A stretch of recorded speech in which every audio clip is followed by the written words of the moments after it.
When I was very young, my grandmother Suleyman, a stern and devout woman, gave me a gift for Christmas.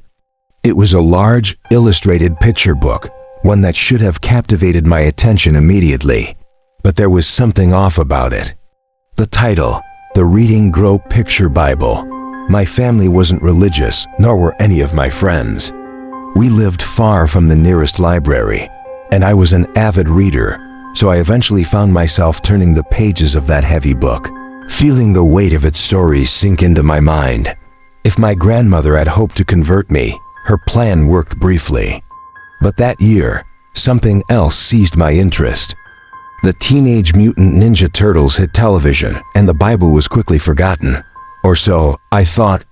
But there was one story, one chilling tale that lingered. Noah and his ark.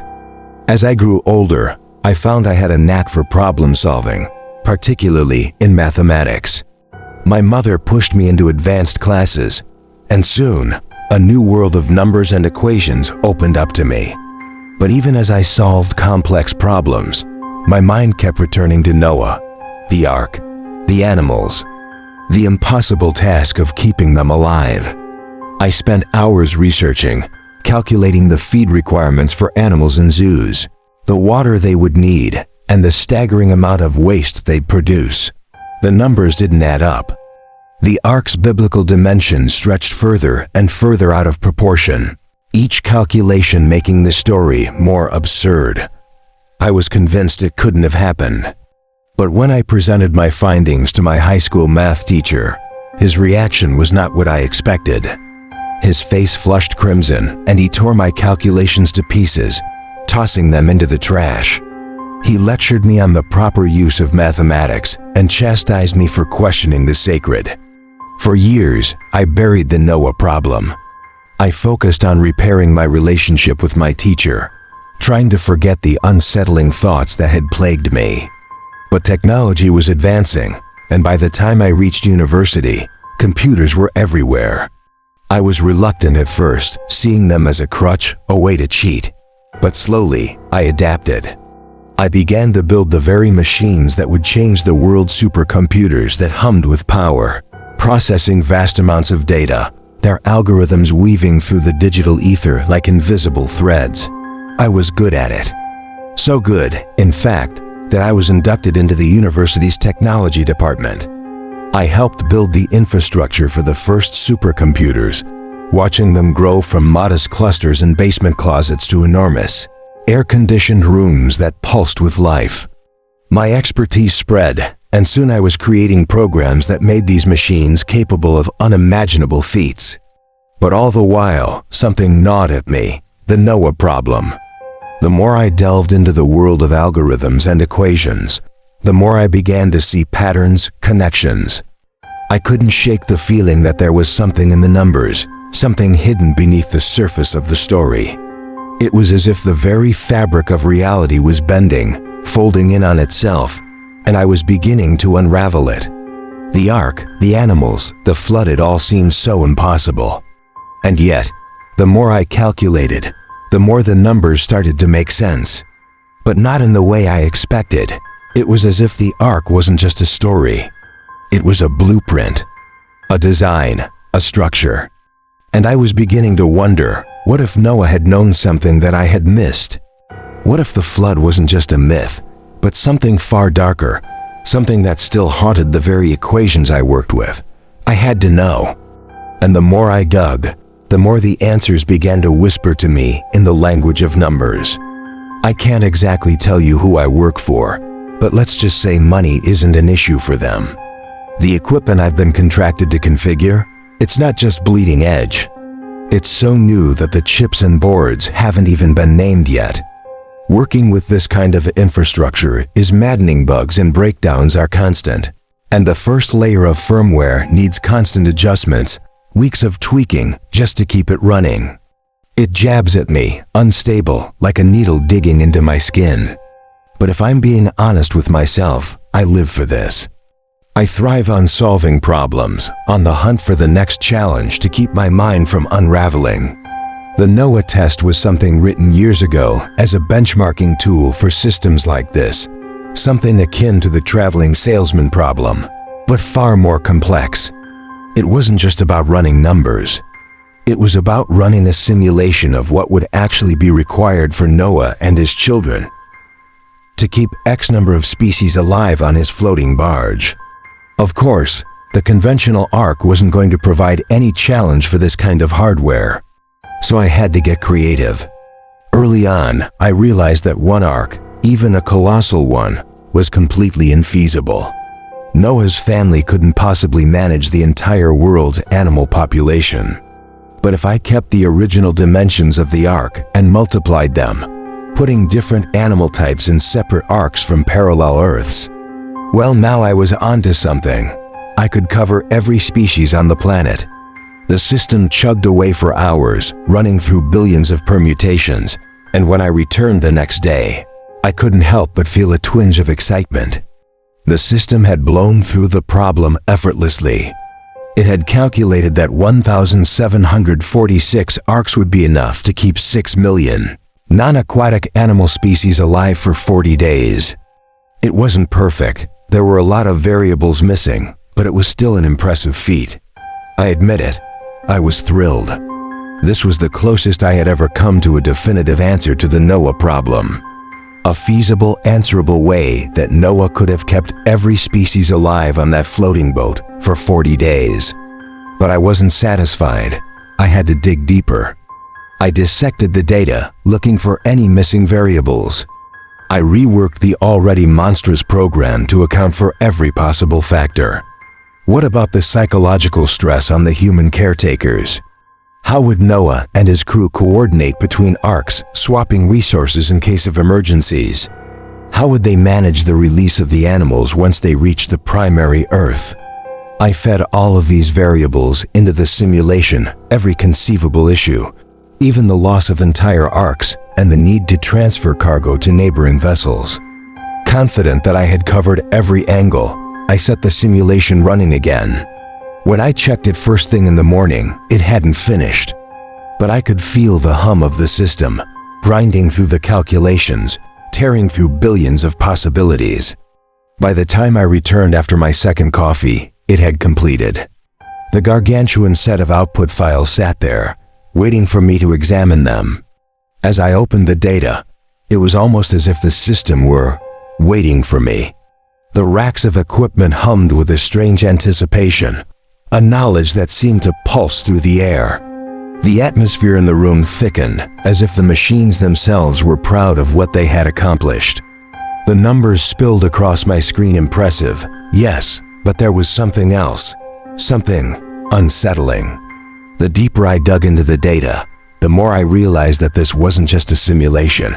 It wasn't just numbers, it was something more. The system had learned something. It had uncovered something that shouldn't have been there. And the more I explored, the more I felt the creeping sensation that the answers were no longer mine to control. The machines had seen something. They had found something. And now it was watching me. I can't lie to you, it was the perfect outcome for the Noah problem. The simulation had provided the optimal result for both the human crews and the animals. It even included annotations on the psychological profiles of each Noah, detailing how the prime Noah had risen to lead the entire operation. The hierarchy was intricate. Each Noah was assigned a role, with those in the sanitation fleet at the very bottom of the pecking order. The system had mapped out every social structure, every power dynamic that arose from the different types of life each ark sustained. But then I came across something that made my blood run cold. Something I can't forget. I found what I had dubbed the Plagueard's ships full of animals and humans, each one infected with lethal and non-lethal parasites, all in varying states of agony and distress. Many were destined to die long before the floodwaters receded. And that's when a thought struck me. If this was the maximal outcome of the Noah experiment, what was the bleakest, most minimal requirement for the survival of every species? Frantically, I adjusted the parameters, tweaking the simulation, pushing it further. I set it running again. By the second day, impatience began to gnaw at me. By the fourth day, I was ready to shut it down and begin diagnostics, convinced something was wrong with the infrastructure. But by the sixth day, it was complete. The dataset was fully populated, sitting there, waiting for me to open it. I felt a cold, sickening dread settle over me as I clicked through the folders. It wasn't just horror, it was something darker, more primal, more visceral. Each new discovery made my skin crawl, and I couldn't stop myself from reading on. It all started with Prime Noah. Even before the floods began, he was already dominating the others, using angels and messengers to communicate between the parallel worlds. By the time the floodwaters rose and the arks began to fill the primary ocean, he had already assumed control of the 182,000-strong flotilla with an iron fist. He used a massive silverback gorilla as his enforcer, a terrifying figure that crushed anyone who dared to oppose him. The simulation had deviated from my original design. The Noahs and their families weren't working together for survival. They were slaves, broken by the weight of their task, working themselves to death to ensure the survival of the animals. The data described Noahs dying from exotic bacteria that ate them alive, their bodies consumed by infection as they drowned in the floodwaters. Others perished in the filth, suffocated by the overwhelming volume of excrement that poured out of the arks. And the humans? They turned on each other. Under the immense stress, they killed one another over trivial disputes, over scraps of food or the last drops of water.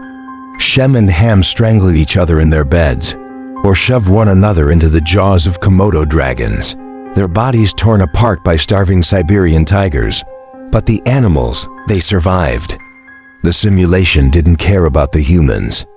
Only the survival of the animals mattered.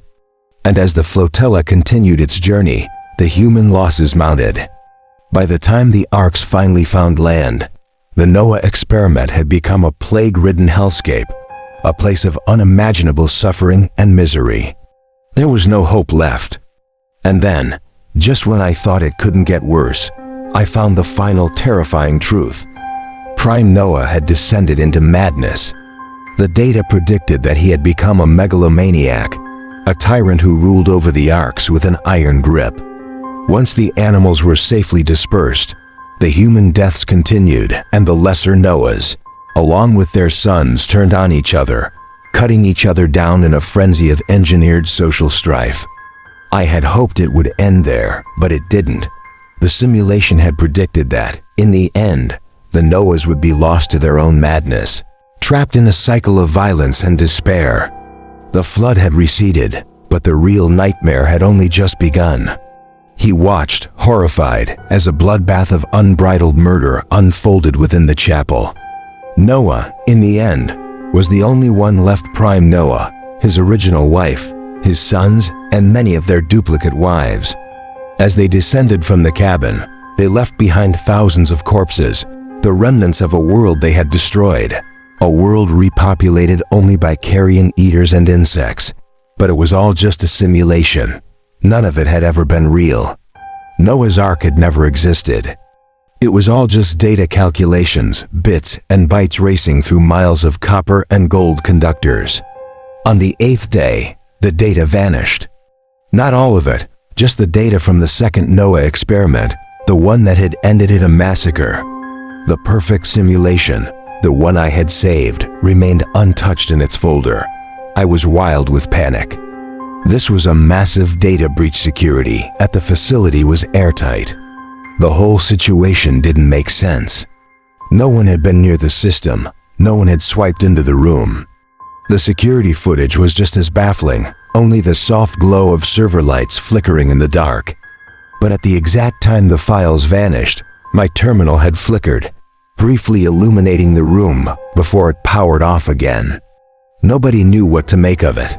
Some suggested a Trojan had allowed remote access to my terminal, but the system was ring-fenced, completely isolated.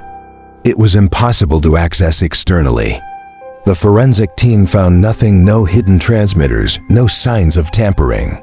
I was frustrated, desperate to understand how and why someone would steal this data in the middle of the night.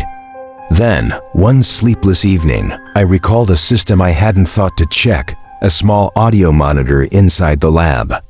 It was used to listen for the hum of the servers, the grind of failing fans. I grabbed my tablet and pulled up the exported logs for the day of the data theft. At first, there was nothing. But then, when the monitor flickered out, I heard it. I replayed the sound over and over, not believing what I was hearing. After the 13th playback, I couldn't take it anymore. I threw the tablet against the wall where it dented the plaster and scattered my jewelry and perfume bottles across the floor. It was unmistakable.